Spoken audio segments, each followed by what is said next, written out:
Well, thank you, everyone. So we're back with the basics, precious treasury of the basic space of phenomena by Longchen Rabjam. We're in the 7th chapter, starting the 7th chapter. So let's read. So Longchenpa says, the transmission of awakened mind, spontaneously present by nature, is the summit of the most majestic mountain, not created yet, ensuring all that has ultimate meaning. Exalted above all, it is the supreme and most majestic spiritual approach. Once one has reached the summit of a majestic mountain, one can see the valleys below all at once, while from the valleys, one cannot see what it is like at the summit. Similarly, Ati, the Vajra heart essence, is the pinnacle spiritual approach and sees what is meaningful in all others, while the lower approaches cannot see its ultimate meaning. Therefore, it is the pinnacle, the peak experience, which is spontaneously present. It is like a great wish-fulfilling gem that, if prayed to, ensures all that is wished for as a matter of course. Such is not the case for ordinary things. Since the Vajra heart essence is the spontaneous presence of the three kayas, Buddhahood is ensured in and of itself within the basic space of natural rest. It does not require effort or achievement. That is its superiority. Although those in lower approaches strive through acceptance and rejection, they accomplish nothing for eons. What a great debility. I assume Masam is laughing because this is exactly what we were talking about. Masam is nodding. Yeah, it's ultimately confidence in the self-liberation of phenomena, what Garb Dorje said. And this is not a confidence that's born of just believing someone else telling you that it's so. It's born from you by virtue of this is your actual experience of how things are. Nothing is being asked other than to see whether this is the case. Do phenomena self-liberate? With effortlessness, does everything work itself out? Can I truly let go of all effort? Habit tendencies that keep wanting to mess with things and tickle them into some direction, can they really be left alone? Is it safe to leave them alone? Is it responsible?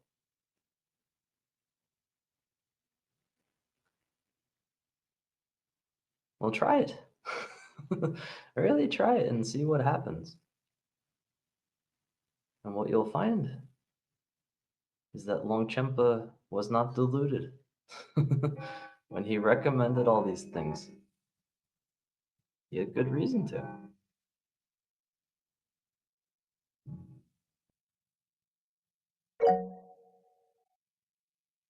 Yeah, Nungsi. Although I'll keep the chimes. I realized that from this reading and from the earlier discussion that what I needed is actually confidence in non-self-liberation. Like, of course, it's the same thing. It's confidence that whatever arises will eventually fall away. But what I really needed is that if it doesn't, and I feel that I really, really need it to go away, do I still have confidence even when I don't have confidence? I only have desperation or whatever it is.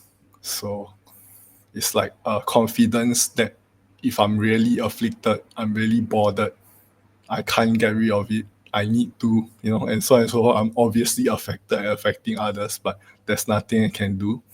Do I still have confidence that is really still the right thing at the right place?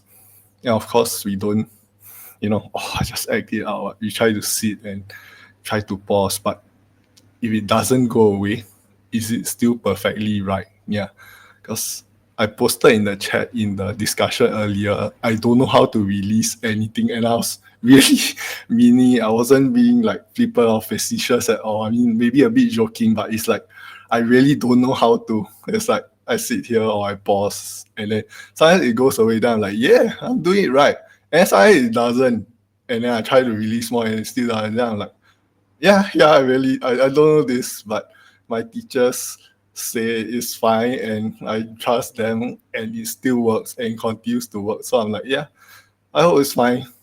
But of course, when you're really afflicted, you don't feel like this by definition. But you still have one still has confidence to move on, and that's what keeps me going at least. Yeah, it's my share for this. Yeah, thank you. Yeah, as you said, the very idea that you can do something about things is itself, it's just delusional. How can you do anything? There's no mechanism by which you really affect any change. It's just an appearance of effort. It seems to be effort. You seem to be doing things, seem to be suffering, seem to be making decisions. It isn't really like that. So the alternative to letting things be is to just swim in delusion, pretending that you're doing something.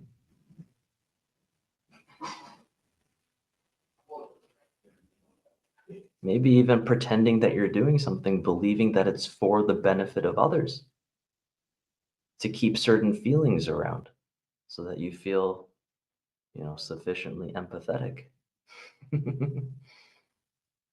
No, nothing can actually be done. There's no way, there's no like finger of God for you to stick into things to change. So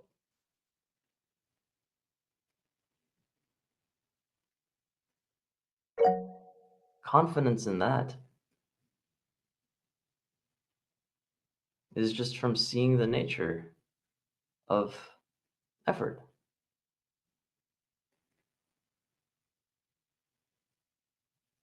What is the actual experience of effort?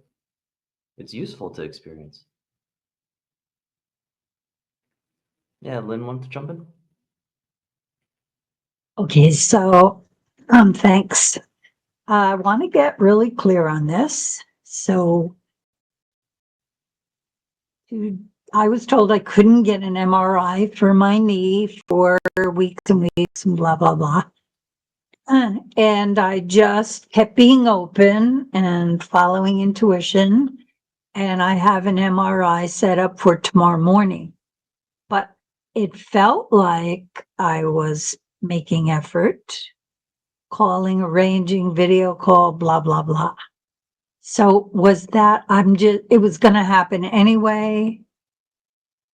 And I just feel like I made effort, or what? Yeah, the experience of you doing all that stuff, you were going to do that anyway. So this is why it's tricky to talk about effortlessness, because it's the third kind of effort. So it's not deciding whether or not to do something, or like sitting there like a lump and stubbornly refusing to do anything. It's not that. It's more like realizing that very naturally for yourself, you're kind of following a stream. It's like you're in a stream of activity or movement, and the stream is just going by itself.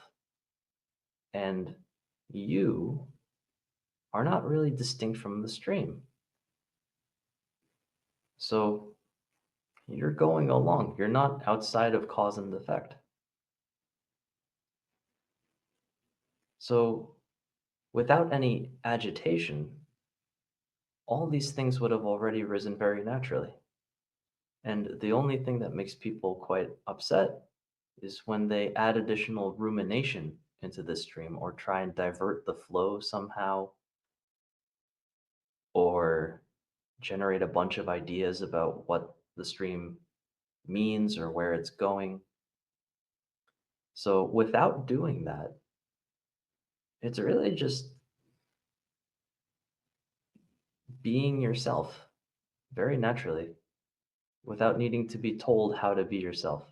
So if your nature is to call people and raise hell, well, great.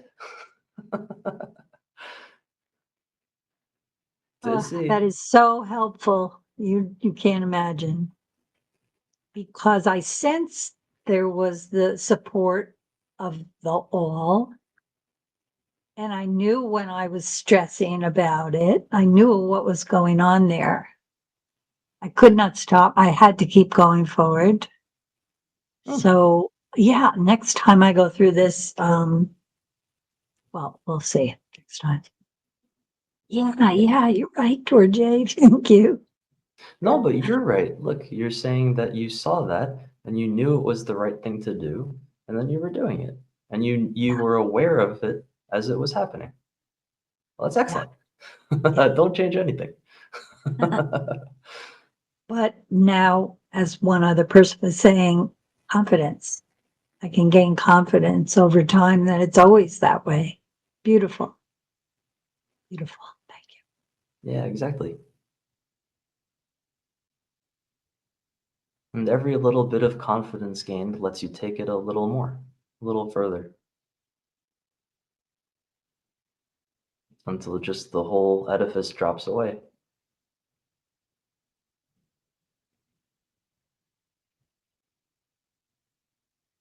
And then what are you doing? Well, then you're resting. Everything is natural rest.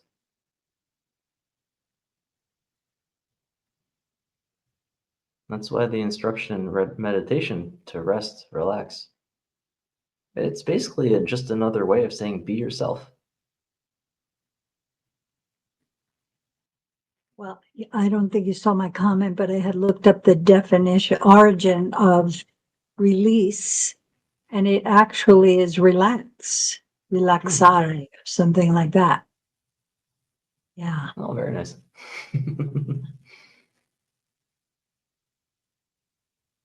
And in the comments, Obi is saying, having awareness that I'm trying to control something and being curious about the reason generally helps me release the need to control without effort.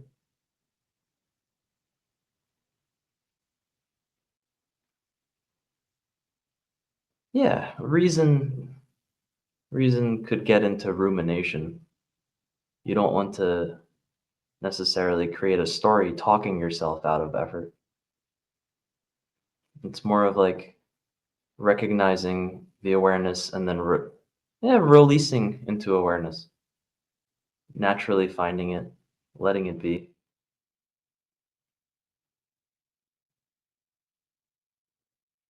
But yeah, this is compatible with analysis. If you want to analyze and that helps build confidence, then very good. The only potential issue there is people holding on to analysis for too long. But if it's just used to build confidence, then very good.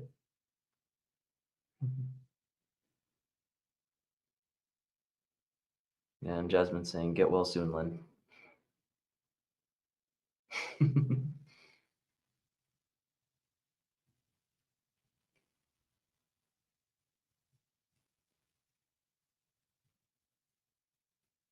Well, this was a nice session and a good stopping point. Does anyone have any final comments or anything they'd like to share?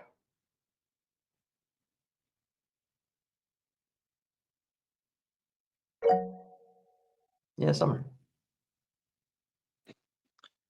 I don't really know where this fits in, but I had had an experience about 3 weeks ago during meditation, where I saw the like a depiction of like a 1,000-armed deity, and I could feel it. I felt it more than I saw it, and it was just like this very small being inside of my brain, and I had related that to the pineal gland, and that experience happened again this morning after meditation, and I did a little bit of breath work as well, and I was just in a place of witnessing and kind of relaxing into awareness in that way, and that kind of that sensation came back, and I don't know if it necessarily revealed itself to me, but because it's kind of always there, or at least as I understand it, if it's me feeling my pineal gland, that I felt that being again. And it was, yeah, it was just something that came through with the meditation as it was 3 weeks ago, and then kind of came back through this morning. And I just kind of wanted to mention that in terms of, because there's interest in the pineal gland, just all the different ways that it might show up. And then I proceeded to have a pretty psychedelic morning. But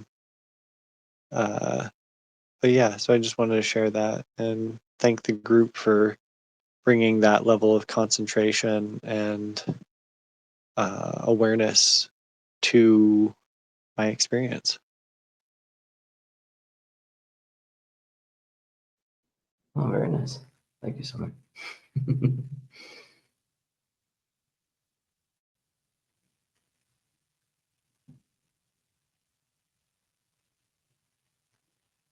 Anyone else? Yeah, Herbert. I just wanted to ask about doing something for the benefit of others. So also that would be in the doing, and with your relaxing awareness, you don't really need to have these thoughts. Or doesn't it matter?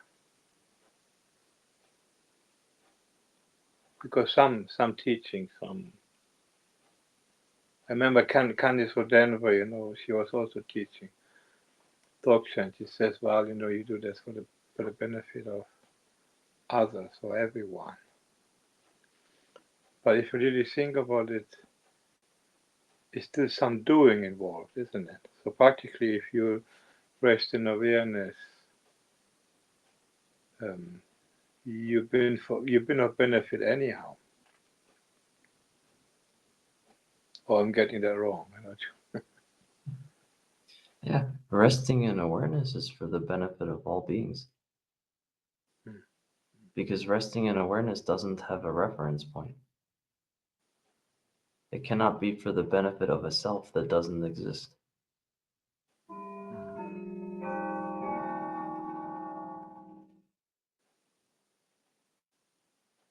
So wishing happiness for all mother sentient beings.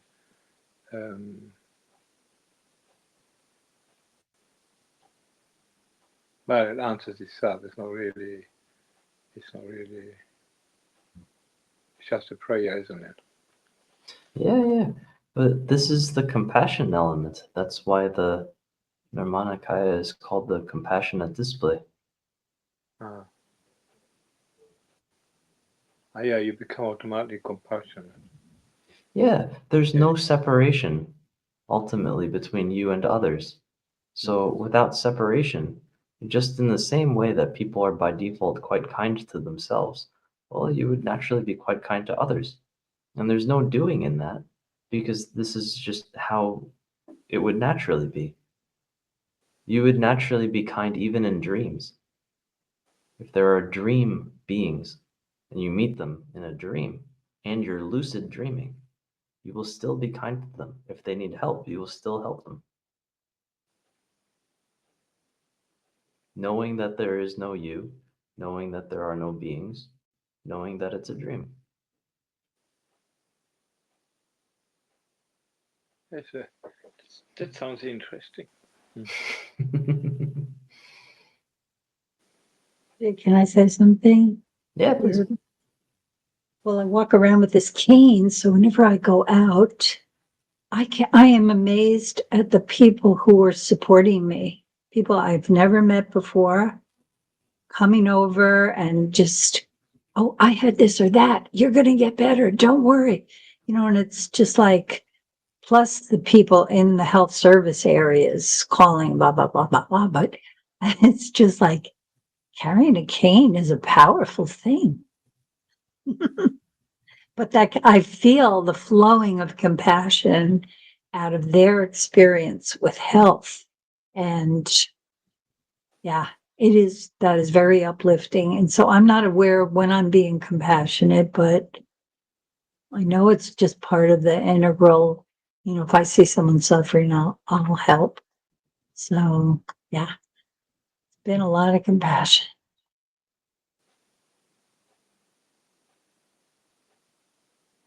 Yeah, I went on a plane recently. I'm in New York now, so to get here. And it was a very delayed flight. People were stressed out, but still everybody was so kind. It really struck me how nice everyone was being. Someone specifically went out of their way to help me with something. I helped them with something else. We're just, complete strangers to no benefit.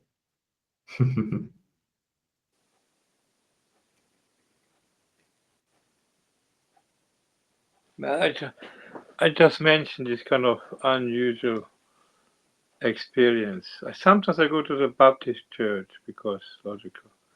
We live here in the community. So we were reading some Psalms and praying.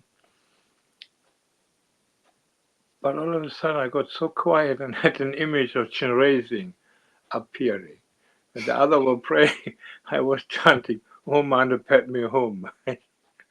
And after I came out of it, I think, wow, that was unusual. Well, it's just a sideline thing. What happened to me? Oh, very nice, Herbert. Sure. Okay. Last, and then we'll dedicate for anybody who has to go and is being very kind. Thank you, Dorje. So the Dalai Lama says, and I'm sure you know this, but so the gross thoughts are, in the waking state and also in the dreaming state. When you have dreams, those are still gross thoughts. So how do you get to the subtle level? Oh, that's a great question. So yeah. So what is a subtle thought? So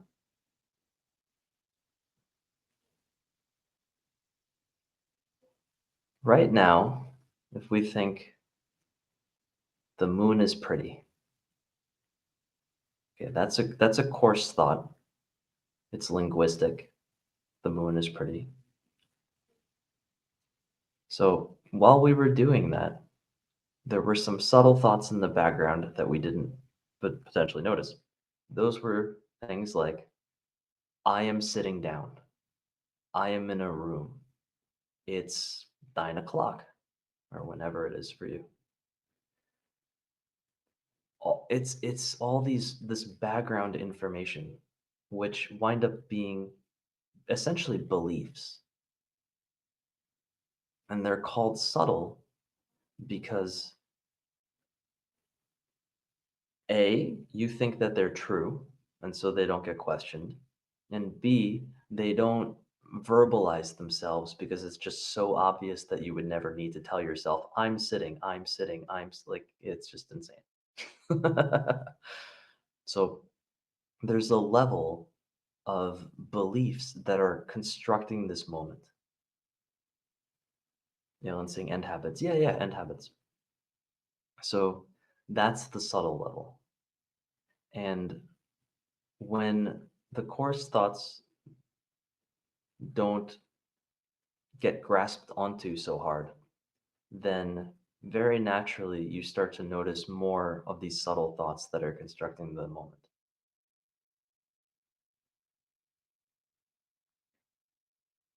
Wow. I mean, yeah, that's amazing. Um, so he did say, then after dreaming, it gets subtle.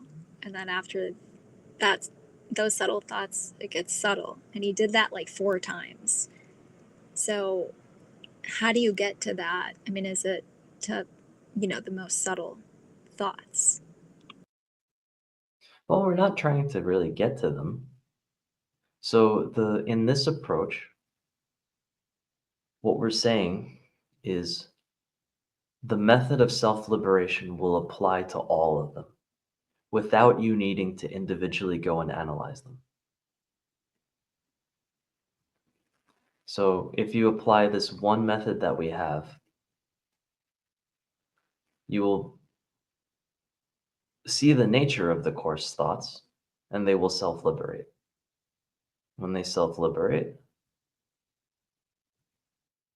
well then even if they arise, they can't distract you anymore. So then being non-distracted, whatever subtle thoughts are there, you'll become aware of them.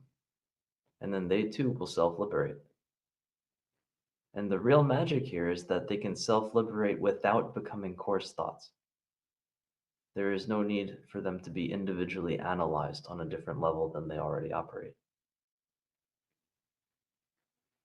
So you can have a huge amount of liberation sitting here relaxed, not knowing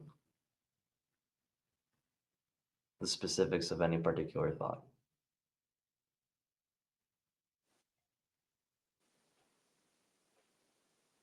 That could be actually, you've been in the meeting here, and apparently nothing much happened, and after you feel good. Maybe something. Yeah, exactly. Something happened, because sometimes I have that in a meeting, and you feel better. Yeah. Something underneath happened, yes, yeah. Yeah, exactly. I never understood why that is, but now it makes sense. Yeah. Yeah, it's very funny. That's amazing. Thank you, Dorje. Thank Yeah. you. Yeah, thank you, Shri and Herbert. All right, so let's end here. So at this very moment, there are beings in this very presence that are suffering. These gatherings are said to be very meritorious. Any merit that we may have generated, let's dedicate it to them with a moment of silence.